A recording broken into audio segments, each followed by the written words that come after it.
Um, so had a session today that wasn't wonderful. Lost about a buy-in. Um, I felt like I played pretty well. I've got a few bluffs that I ran that I want to see whether they were smart or not. We can see here, these are the review, 385 hands, mine a 0.37 EV loss, which actually is one of my better sessions. If we look down, it's actually my best session for a few weeks. So that's good news. Also, my shortest. I think I'm probably playing a little better in these shorter sessions. Although yesterday's there was one hand that kind of threw the number off overall, but everything else was quite well made. Um, yeah, so we'll just get into it. I think there are a number of hands here worth looking at.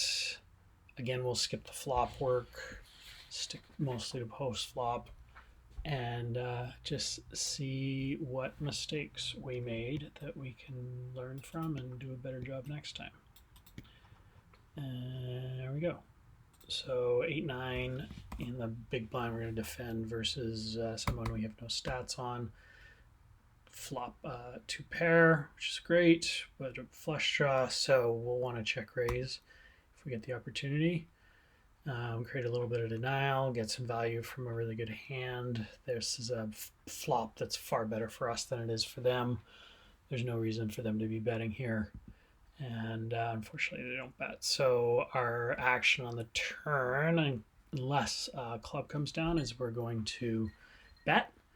An ace or a king, I think we should probably bet a little smaller. Be careful of not getting counterfeited. Otherwise, I think we do a fairly large polar bet. Queen, probably safe. Another flush draw coming in, so we really do want some denial now. So I bet pot. They called, and then a blank on the river. So I think we pot again. The only hand that beats us now are twos, which are unlikely, queens, which are very likely and easily slow played, threes, which are highly unlikely, and nines and eights. That's obviously which we block. So we'll bet. If we get raised, I think we probably have to cry call for the potentially bluffing flush draws that busted. And if we, yeah, but we'll see what that raise is. If it was a shove, maybe we reevaluate. But we get called by queen. Oh, queen 5. So very much within the realm of them having had duplicated us with an 8-9, 8-2. So we sort of know this guy now is a lot wider than we thought.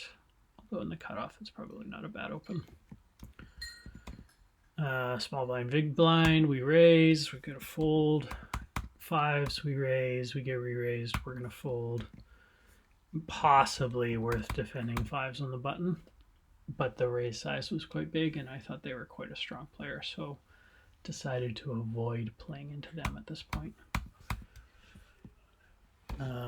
Queen 10 off. I always just kind of ignore these little limpy opens, especially from a stack that's not full stack. So not feeling like that guy needs too much respect. So I'll usually open adding their blind into the open as if it was not opened. So I go 4.5, get raised, and then we'll fold. King, ace, king off, we'll raise, just get a bunch of folds. Aces, we'll bet, lead out into 3 people. Sorry, we bet, raised, RFI'd in, and then got called by 3 people. So king 10-9, very wet board. There is value to be had here. We are monkey in the middle. We don't have a redraw other than like a runner house, or no, a runner straight, offsuited straights. So here I elected to check because we were multi-way, protect a checking range, call small bets, probably call a big bet as well, but we'll see what kind of action we get. None. So then a flush comes in. really don't have a lot of incentive to bet too much here. Uh, Large for sure not. So I think kind of going along the line of like flop monotone bets, a polar bet here just filters out all of the flush or non-flush hands and the one card to the flush. Like they could easily have the ace club here somewhere. So it doesn't seem like a lot of point in polarizing their ranges that intensely. So I decide, but I still have value from king X's, 10X's, any other draws. So I think I need to put some money into the pot, but we will just take it cautiously. So we do a third pot bet and just get a couple of folds. King 9 is an open, get a bunch of folds. 4-8. So I'm going to decide to defend versus the small size against an excessively nitty range. If we hit, we could get a lot of great value from higher pocket pairs. And yeah, it's pure speculation. This is like as thin as it gets. I would not call 7-3. I would not, yeah, like this is pretty well it. 9-5, 8-4 is the absolute barrel bottom of my defense range. And maybe even then too wide. I'll bet you a GTO wizard would say too wide. So what we flop is kind of nothing, but something that's a little bit more in our favor. We block the straight, and could be a spot for us to probably not lead, but at least check raise, possibly, if we wanted to try and get a bunch of folds from like ace kings, although ace kings might not fold. Say ace queen, ace jack, king queen, king jack, queen jack, all the broadways. Not totally sure of the strategy there or how wise this is. This might be actually one to look at as a review. Let's play it through and maybe we can go find it in our hands. Just don't get the opportunity. Now 6 comes. I think it's repable as us having more 6s than they do in our range. And I think a a good B50, B75 probably would be a really good bet here. And I do B50, and they call it. So now a 2 blank. Here lies, I think, my big bluff question, maybe one of them. Is it worth double barreling here on the river, repping that 6? We don't necessarily block it very well. We do block a straight. It's a very raggedy kind of board that any pocket pair probably higher than a 10 is going to call. What folds can we get if we bet now? Maybe 5s. 5s might have called. 8s, which we block. 9s maybe would fold. Possibly a jack. And then again, all the big aces that maybe kept going. Maybe. Considering how tight their range is, over 16 hands at VPIP 6, it's going to be a lot of that. So I think I elect to bet probably 3/4. Ooh, I only bet half. Probably want to go a little higher than that if I'm going to do this kind of thing. They called. Price is pretty good. They have no reason to fold. Case king. Yeah, so this is exactly our target. And if we had bet that twice as much pot, maybe even overbet, probably an overbet would have been a much better bet, say B150. That would have worked, I think, almost for sure. So we blew it on our bet size. We didn't necessarily blow it on the plan. So let's just see what GTO wizard thought of that hand. They're probably not even in the spot. 4-6, right? 6-4. So what was 8-4. This one. Nope, this one. Oh yeah, okay. We do get a call. Checking was the good action there. Check.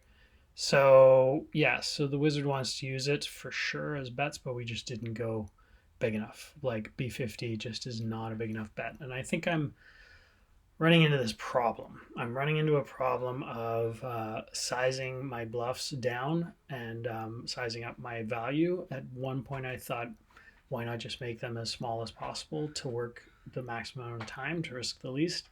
But I think I've gotten out of proper practice.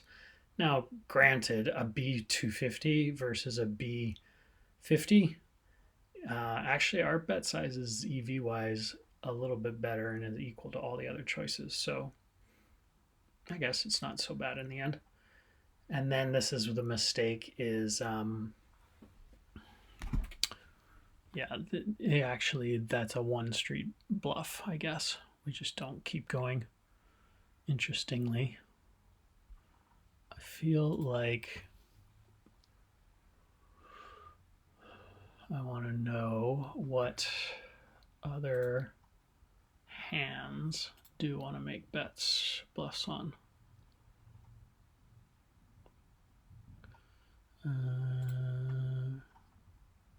See where our bluffs are coming in here. So the big cards are bluffing. Ace high is bluffing for these small and medium sizes, and then our super big sizes are here. What are we playing? Ace 4. No, Ace 5? Ace 4. Right. This tiny sliver of Ace 4. So Ace 5. Oh, because you know what? Because Ace 5 and 9-5 and 5-4, 5-4. These are so much better to use as bluffs because they block the 6. So that's the mistake there. Ace 4 just is not the right combo to do it, but we were making the right sort of thoughts there. So I'm going to give myself a little bit of a attaboy on that one. I'm going to say good hand and make a note. A good idea on turn, and then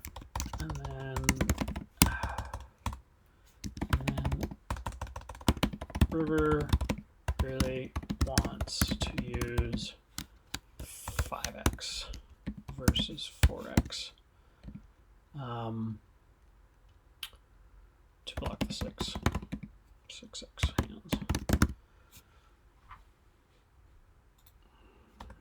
All right. Okay. Anyway, not a bad hand. So I was wondering about that in game, and and then we got to make note of that. But when doing, we need an overbet, which was like 125, I think, or more. Was there a massive EV difference between that though? Let's see. Right here.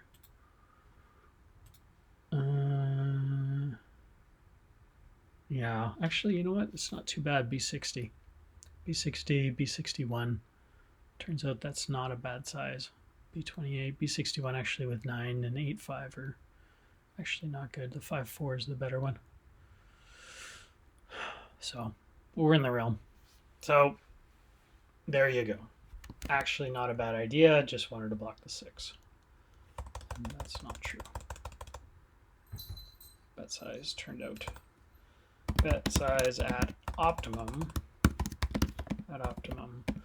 was good, but in game, I think we get a fold from this particular part of range. Okay, enough.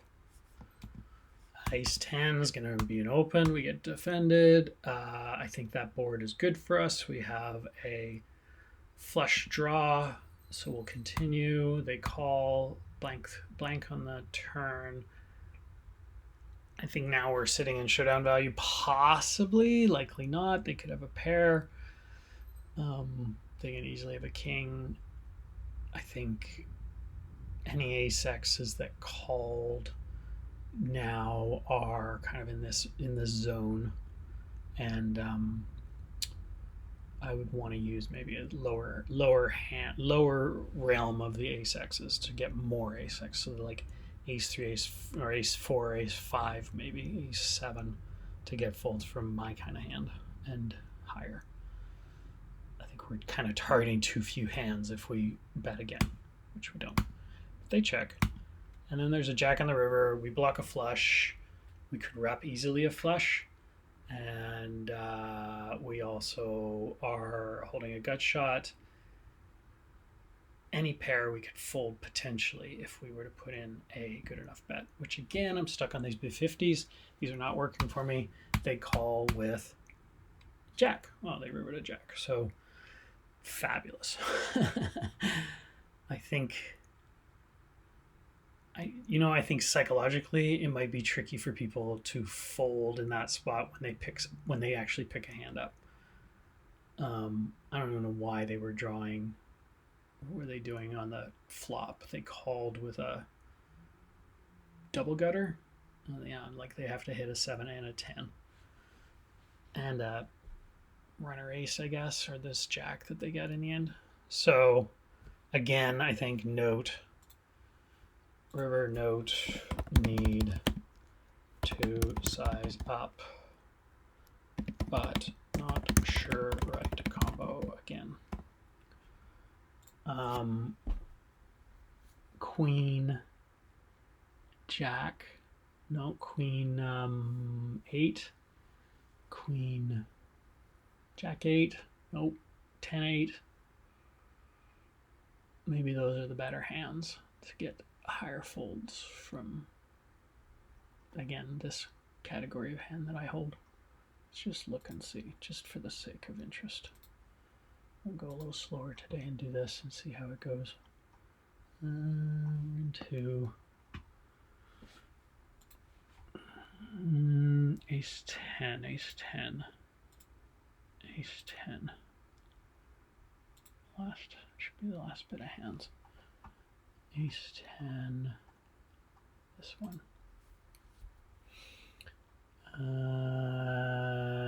Yeah, so the solver didn't love the bet on the flop, but only 0.02 EV difference.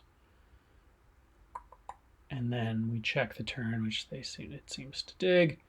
And it does actually want to bet there. And we actually picked somewhere around the right size. But there, that's the size, B125. Exactly. Slightly better bluff. And it is a bluff, so we were in the right spot. Is there any other bluffs in here that make more sense?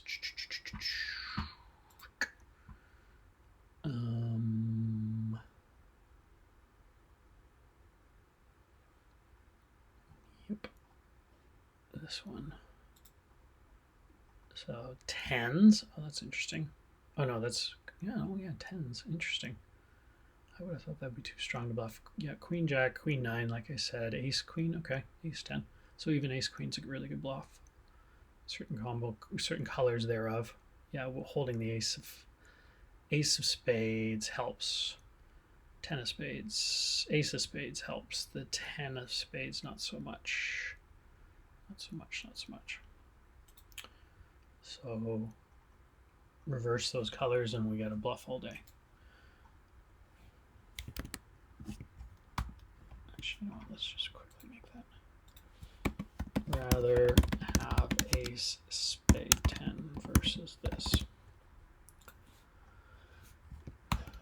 Ace jack, re-raise, get a call, out of position, double queen and 8, not our color, check, fold to a polar bet. Easy. Fives, defend versus ZP, could raise. Generally want to try, I'm trying to raise a little bit more from the blinds versus the early positions versus just defending. And I think maybe things like king queens, offsuits, king jack, like the big card blockers might be the better hands to do that with. Flop, actually a board really nice for us for our range. We just kill that range, but I just couldn't pull the trigger without a heart, without some proper connection to that board to actually use it as a raise. But this might actually be, might possibly be a good hand to raise because we unblock their flush draws. And yeah, maybe. But you know, check raising the flop. People are going to call. What do we do in the turn? I don't know. Maybe. Once again, let's check the sim. Fives. And that was this one. Yeah, no, it just wants a fold.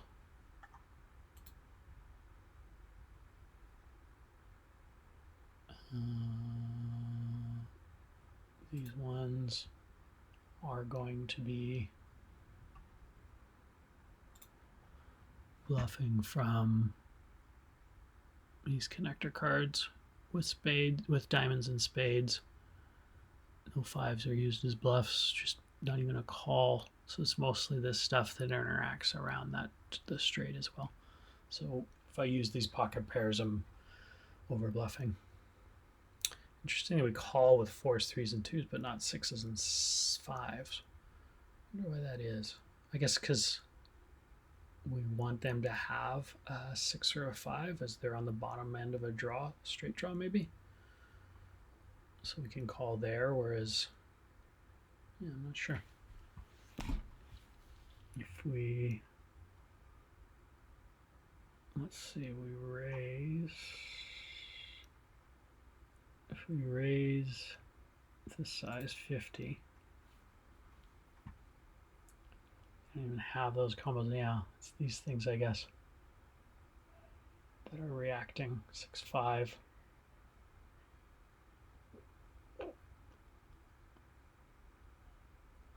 Well, actually, I'm not even looking at the right thing because this is a call, so never mind. Anyway, we fold. Raise, call, out of position. So let's wrap ourselves pairs and get king X and ace X to fold. But we're gonna do it with small. I think these trip boards are probably the same as mono boards. We're not looking to smash them necessarily. That's sort of my instinct there. And then we pick up a house and then we get a fold. Queen 4, just a standard open, take it,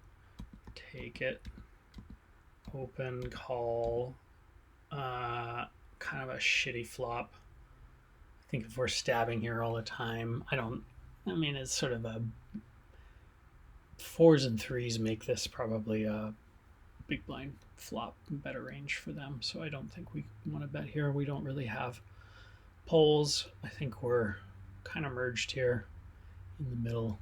Good ace high has some showdown value, so we'll just check it through. The king now, that's my card, but they bet it, and without any other draw potential, without anything more value, I don't think there's any value in raising. I think the ace just wants to show down, and it's probably not a card that's worth raising on. I mean, granted, it's a fully offsuit combo from the heart, club, and spades. So any draws they have, maybe we could get some raise folds from. But my gut tells me there was just probably a fold at the spot. Who knows? That's my guess. Open, get a fold. Open, get a call. Jack 3-2, better for them, but yet we are going to bet it because we need the protection. And so I'm polarizing with a 3/4 bet and get a fold. Ace 3, standard open. Nines again, we're going to defend by re-raising. Get called. Ace 4-7. Probably more times than not should check here, especially because we don't have a club. And they're calling with a lot of aces. I don't think our range is significantly advantaged. Small blind versus big blind, there's like all kinds of combos of everything, so I think things are pretty even at this point. But yet I bet, which I don't think is a good bet. That was a bad bet. I would say that's a bad hand. And I want to just check that to make sure that's the truth. Let's look at the nines. This one. Yeah, so bad bet. Check it. Check it, Titchener. Bad bet. Showdown value. Many aces in their range. Ace queen will open. We get a folds. Ace king will open big. We get folds. King queen will raise. Limpy bullshit, and we get it re-raised. I've been folding king queen off. I would imagine I should at some point defend, and I should potentially slip this into a 4-bet range as well. Particularly against a solid player who knows how to play out of the small blind. But yeah, sometimes I should raise. I'm actually curious about this because I think the solver probably would want to call there since we're on the button. King queen off. This king queen off. Yeah, Sid hated that.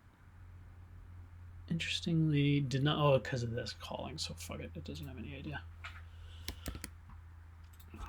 Anyway, could be used to 4-bet. Also probably fold. Also potentially we could go fishing for a call, but we could also get our ass into serious trouble. So better, I think, 4-bet or fold with the offsuit hand. Offsuited probably will give her. So this I just kind of rolled the dice. A VPIP 50, although 2 hands only. They got 14 big blinds. I have a king high. This is like from my tournament land. I have lots of equity, or I have lots of stack behind, so it's not really that big of a risk. And I figured king 7 against who the fuck knows what range probably has lots of value, and it doesn't really matter if we lose. Raise it, get a call. So backdoors, wet board, not super great for our range, better for theirs. Check it. They bet. We're gonna call once. Offsuit 9 doesn't really give us anything, just strengthens their range. I don't see any value in continuing with a small ace. I think heart comes yes, 3 comes yes, 2 comes yes. Even 2 or 3 we could check raise. But otherwise we bail. Keep going with like 10-9 and king 10 and queen 10 and queen 9 and jack 10 and jack 9 and tons of other combos to defend here. 8-7. Lots of better value to call, especially against a polar bet. Nice offsuited ace. I'm gonna defend. Shitty board. Polar bet. No clubs.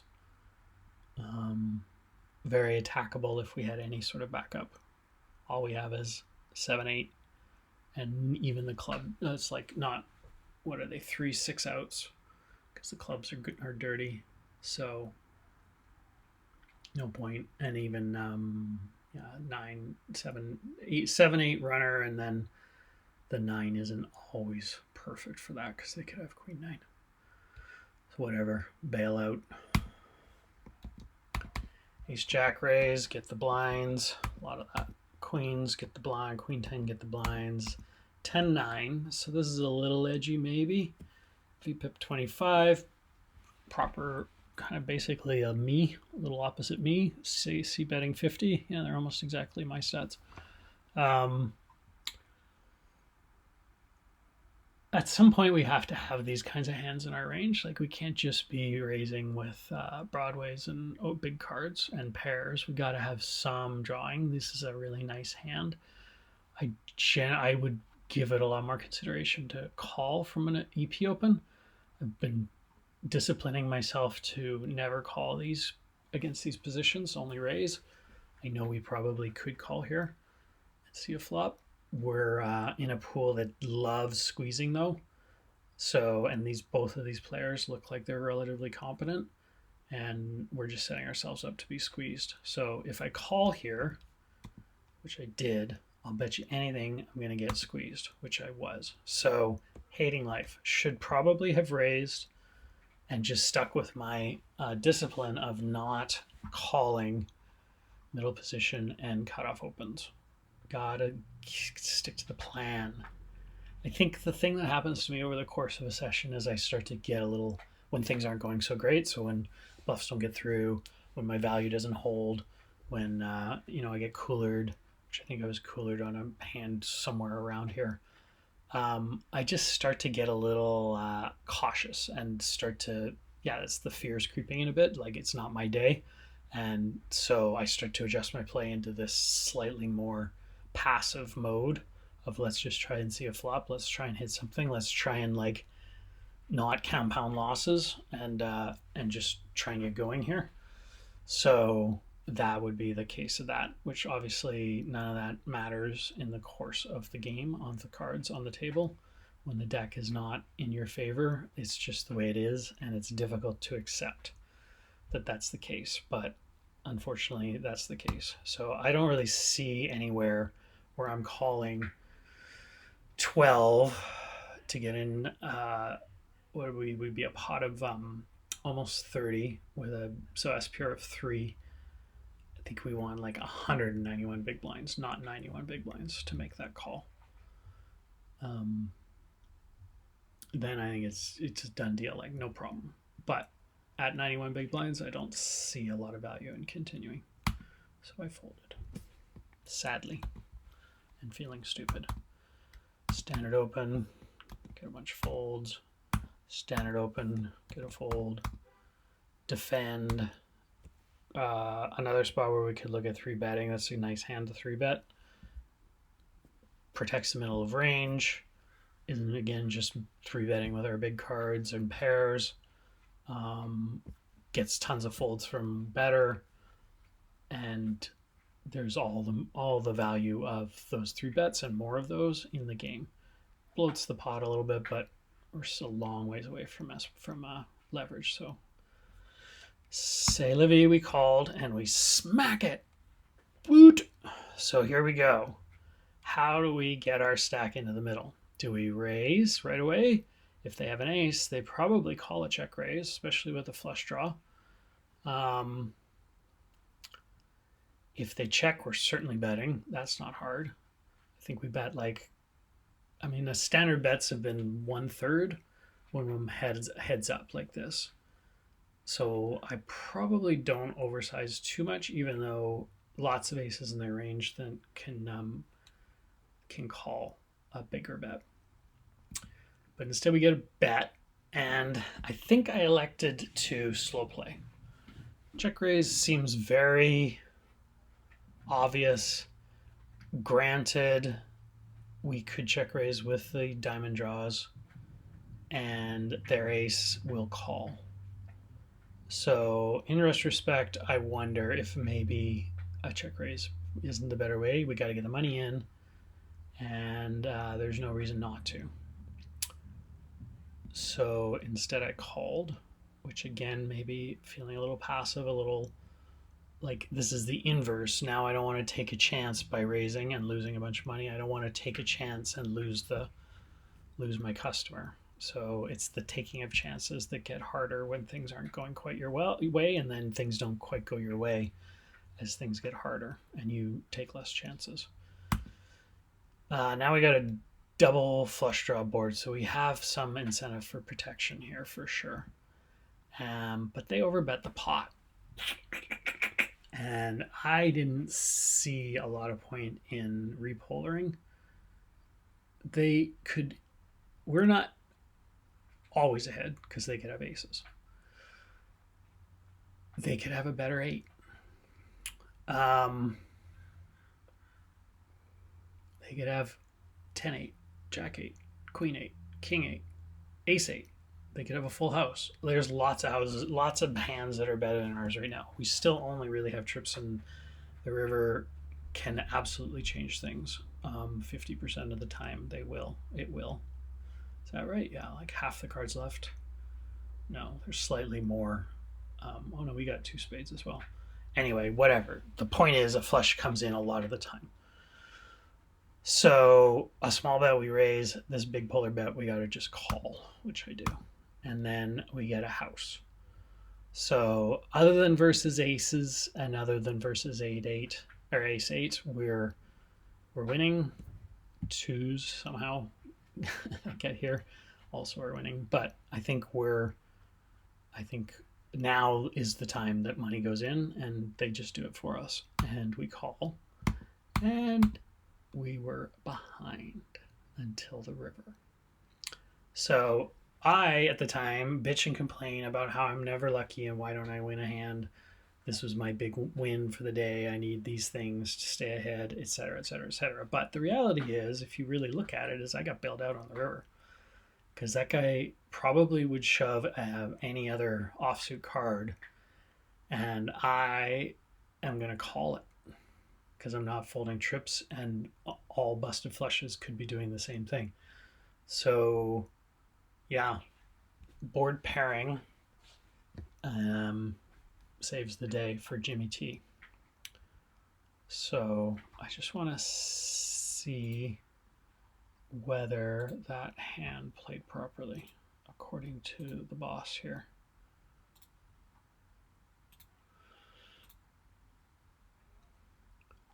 Yes, a call. Definitely, as I said, it could be a raise. Almost 100% call, almost 100% call, and for sure a call. So yeah, we played that really well. There's the little numbers that make us feel happy. There they are. Yay, EV lost 0. Okay, boo. Needed to double up. Re-raise. Gonna fold. Queen 6 open. Call. We need an 8 and a 10 to make a straight. We have a backdoor. Not the best flop for our range. So if we get checked 2, we check back. King's our card, but they bet it.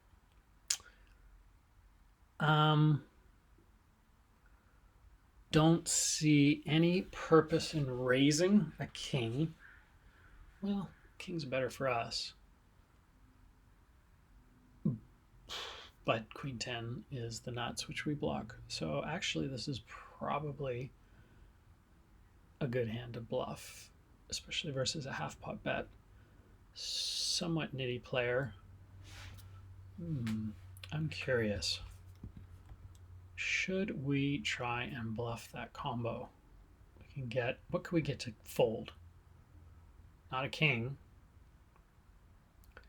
Maybe some aces, like ace X, non-paired ace X's.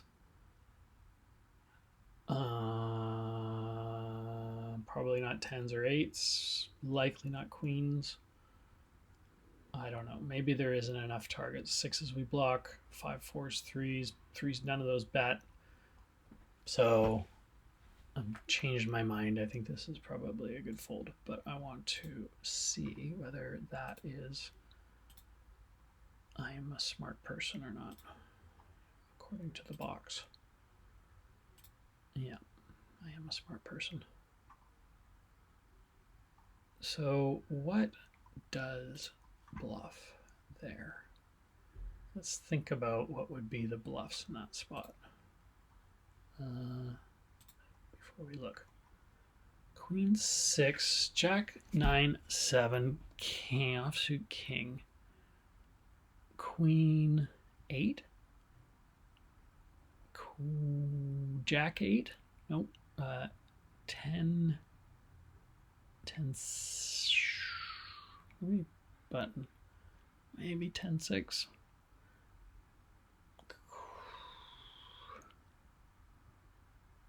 There isn't a lot. What would you bluff as a check raise?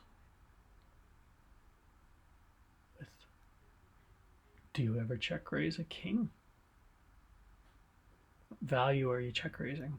Jacks, nines, 10-8, sevens, kings. So there is some value. You need to find more bluffs. Is it just eights, sixes maybe? Is it bluff with diamonds? Maybe it's the diamonds that'll bluff.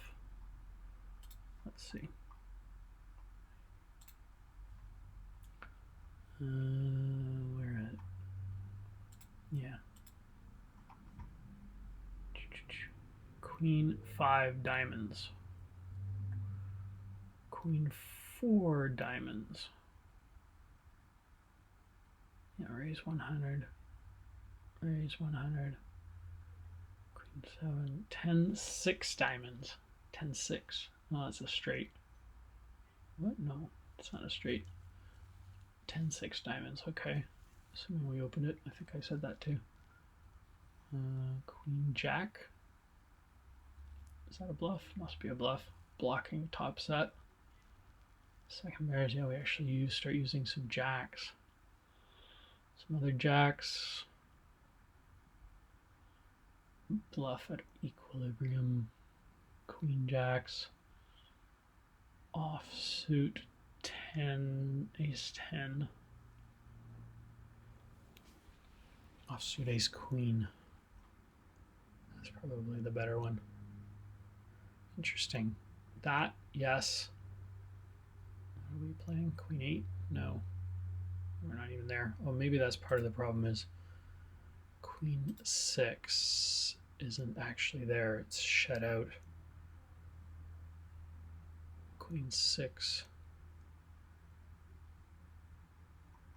Where the fuck did Queen 6 go? There, there. Queen 6 is a bet? Oh, yeah. Nope. Yeah, Queen 6 of hearts, actually, we should be betting. Good to know. Good to know. So that was the mistake in the hand. We wanted to use Queen 6 to bet on the flop. So flop. Interestingly, the little analysis-y thing here just gave, oh yeah, there it is, yeah, of course. So yeah, Queen 6 flop. Let's at point use this combo as a bluff bet on flop over bet size. Yeah, so balances the straights and other parts of range that want to bet a bad board. Okay, good. How many of these do we got left? Where are we? 10, 9, 10, 9. 10, 9, 10, 9, 10, 9.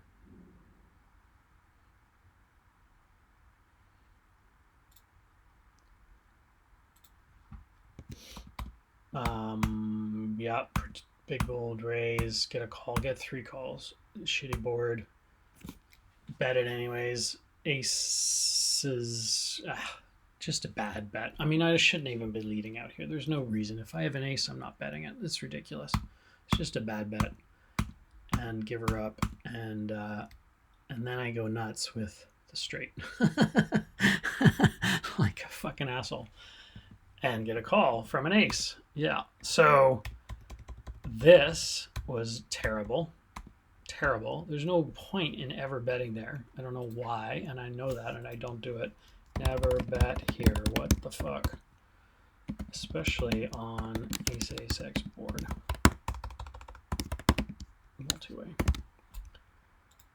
There's no purpose for that. It's ridiculous. It's stupid. He would have bet, we would have folded. So it saved our ass in the end by doing a stupid thing. But I mean, there's not even a diamond. There's no reason to bet even that combo or any combo. I don't think we ever have bets multi-way. But we just back into a runner and make our money. Now, this auto was a bit of an auto click. I think I could have like sized up a lot more and still gotten a call from that ace. maybe it's a low ace, so maybe he would have bailed out knowing that we could have tons of ace, king, ace, queen, ace, jack, ace 10, ace, blah, blah, blah, that maybe then. So probably an okay size, actually. But I think I made the bet size, without actually considering it. I just kind of made the bet, which is a bad thing. So make note, think things through rather than just auto-clicking after luck boxing a hand. Standard open call from the big blind. So a lot of times I'm checking aces, but I might stab here because a lot of times I'm not checking aces, and I'm not checking them with ace king and ace queen. So I have a king and queen, and that in my mind makes me imagine that I have an ace king, but I didn't bet. And then they do, and we fold. And I don't think there's anything to say there, because I don't see any value in continuing on a low card board like that with king queen on an ace high. Like, there's nothing that we benefit. There's no draws, there's nothing, so it's just a fold. 5-3, tight little open, or a loose little open. Lead out small, get a call, check it with a flush draw, call a bet, hope for the best, miss, check it, fold. A billion people call. We hit top pair with a guts shot and flush draw. Now we won't be an idiot and just check it and let them bet. Nobody does. We hit our gut shot. Fantastic. But ace queen is still better. Likely they would have raised at some point. All these people are, other than this guy, are somewhat reasonable. They mostly have raises. Maybe that guy could, like, that would be the kind of person who would show up with ace queen. Need protection from flushes, so we should be betting now. We should be betting about 9. Oh, and they bet instead, so we're going to call. I don't know. That might be a case for raising, but again, we don't have the full nuts. There's tons of two pair that'll call a raise. There's tons of flush draws that'll call a raise. Like, so much in that range can call a raise. I guess in a way I sort of hope that, well, we have a nutted hand, let's keep some money in the pot. But yeah, I think that point there, I think we probably should tend for a raise. I'd be interested to see what a rocket solver would think of that. And then anyways, we make our hand. So we've got the nuts effectively, other than one other combo. So we should bet about 30. Yeah, we do. They fold, they call. Two pair? Yep. Oh no, one pair. We split it up. Sweetness. Yet again, chopping a pot. Raising sixes, get a fold. Raising threes, get some folds. Defending a small blind, not big enough, should go bigger. Ace 10, get re-raised because our size isn't big enough probably, and we fold. Ace king is a raise, we get folds. Kings are a raise, we get folds. This is just nonsense. Ace 2 folds, that's a good one. Raise with queen jack, low cards. Let's get kings and aces to fold if nothing comes, like now. Can't really rep a polar range, I don't think, so that's why I'm betting a little small, but the small bet really doesn't do much. And when we get raised, we just fold because the small bet doesn't do much, and they probably recognize that. I don't know. Do people recognize these things? I would recognize them. King 5 is straight open. Hit a middle pair. An ace above. I think we peel one. I'd rather have a hearts on the board. Kind of a shitty king. Lots of times they have aces. Lots of times they don't because they only called 3 hands on this person with no action. So I don't think we can just bail out which we do. Oh, you know what I thought too is like it's a shitty king. If it was a king 10, king jack, king queen, you know, if it had a for sure with a diamond, if it had a spade, king jack off, king queen off with spades, side cards, then we call. But it's king 4. It's no big deal. I don't know. Maybe we should call. What else do we call? We call. Do we call out all our pocket pairs? Maybe tens, maybe jacks and queens. Do we bail on one bet with all the spades? Yes. Maybe without? No. I think we're a little too scaredy cat there with the ace, but we also could be looking at a bigger king. But would a bigger king bet that big? Lots of flush draws would bet that big. It's a pretty polar spot. They're polarizing into the pre-flop razor. And now I'm wondering. Now I go to the machine. What do you say, machine? What does the machine say? What was it? King 5. King 5, this one. Yeah, it's gonna hate my life. Raise. Oh, it doesn't even open. Okay, so I'm being a little loose with that open there, so it's not going to give us any help. I've been opening king 5 a little bit lately. Maybe I should dial that back. Early position, late, no problem. Just stick to king 7 maybe. Anyway, that was kind of bummer. 6-7, super loose defend. Nothing worth saving. 5's open. Nothing worth happening. King 7, raise. Get some blinds. 6-7. So here's a case of where I will call when sitting on the button, and it's an EP open. Could certainly use this as a raising hand as well, but I go for the call. Get them on a board. They bet small. We got one pair, so we'll call. Tens come, and any action I think we're bailing on, which we do. Ace queen obviously is an open, then they re-raise it, then we re-raise it, and they fold. So that's a good outcome. Ace king gets a bunch of folds. 3-4 is a really loose defend, but I defend it because we're three-way, and if we smash the flop, we can make lots of money. And we somewhat smash the flop. Gut shot with a backdoor flush draw, protecting this portion of our range. Board is very strong for us other than the aces. I think this is going to be at some point a check raise hand or some sort of raising hand. And this might be the point. And I don't. I just want to see the turn. Let's see. Do we get a diamond?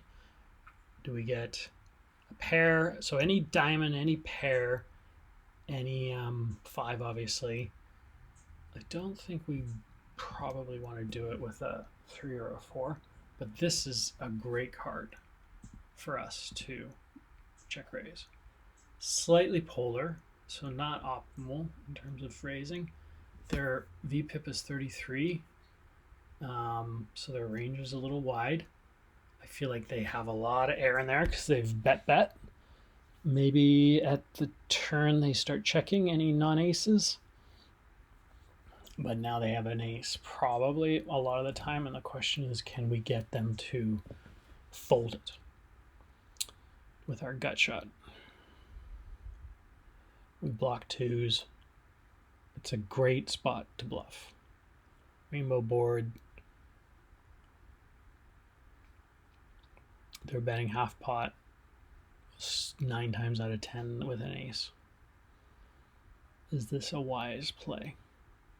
I'll bet you the machine would say yes, and the world probably would say possibly not. Maybe a go, a giver. Give it a shot there, buddy. So 6 and a 12 is 18. We just pot it, which ends up being about raise 75%. Where's a raise 50? Somewhere around there. So not a super high raise, but when they call, then I'm like, okay, well, they got an ace. So is there any value in betting this? Like, what am I doing if they have an ace and none of the no real great draws came through, if I'm going to follow through on this particular bluff, then it needs to be for pot. It needs to be for much bigger than pot. It needs to be B50, B200, all in. Like, if we're saying we have a 2, we got to play it like we have a 2. And I don't think betting 3/4 pot is the right thing to do when you know the other player has an ace and they're going to call with 25% and 29-30% odds. There's just no, the pot's big. There's no world where they want to fold their ace. So if you're going to do it, go big, I say. Let's see what the machine says. If we are going to run this bluff versus 95% of the time ace X, we have to basically shove further. No other choice.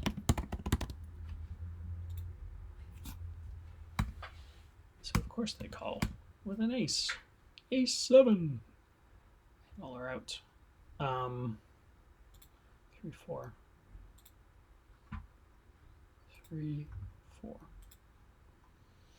I think I'm going to wrap this up pretty soon here. I'm feeling a little tuckered. So yeah, it's all a bunch of blues. So we call, and then I don't know why it's choked out on this. It just doesn't even have any action at all. Let's see what the solve looks like.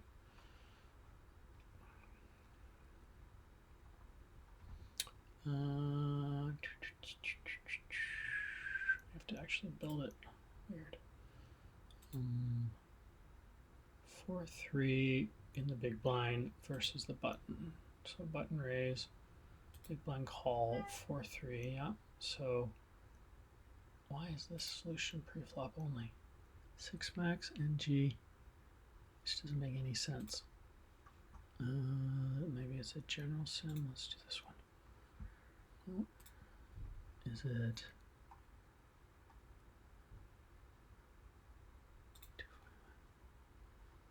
What? This doesn't make any fucking sense. Okay, I'm gonna look at that later. I'll do a couple more hands.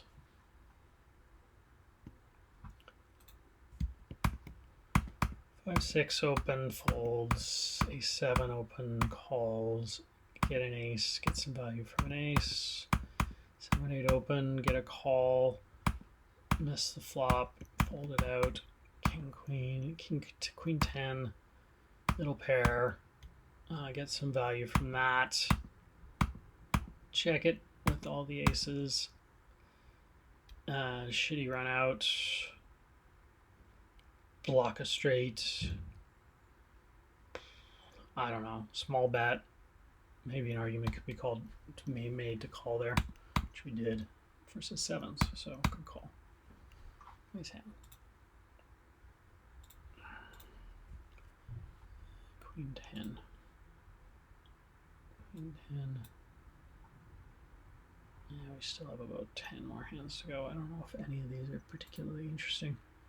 But this one. Tons. Oh, look, we flop a straight. And we raise and they fold. So anyway, I think I'm going to call it there. This was a good review. I feel a little better about the session. I feel like I made some good plays. I guess ultimately I lost a little bit of money by running some bluffs that were not properly sized that I need to align with my value bets better. So if there was one lesson to take away today, it would be to bluff as if I'm value betting, which seems obvious to most human beings, but yeah, it's clearly a lesson I need to relearn. Like I said, I've somewhere adjusted over time to this idea of betting my bluffs a little smaller as a way to minimize the loss, I guess, knowing that bluffing for the most part is working, but when you have players who are somewhat more size aware, then that is not going to be useful because they will they'll just make the call because it's a good price. So there you go. Thanks if anyone listened.